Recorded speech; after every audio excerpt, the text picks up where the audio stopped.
ఏవండి, మీ అమ్మ ఎందుకండి మన ఇద్దరికి అడ్డుగా వృద్ధాశ్రమంలో వేసేయండి. ఆస్తి అంతా మన పేరు మీద రాయించుకొని అప్పుడు పంపించేద్దాం.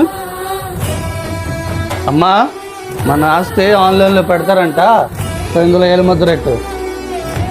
అమ్మా, తిరుపతికి వెళ్తాం అన్నావు కదా, బట్టలు సర్దులు పదమ్మా, దేవుడి దర్శనం చేసుకుని వద్దాం.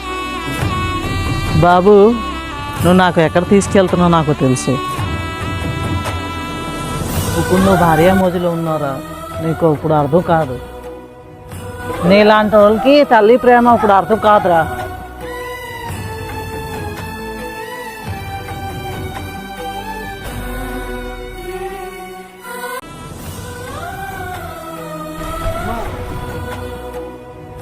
అమ్మా, తప్పు అయిపోయామ్మా, పద ఇంటికి వెళ్ళిపోదాం.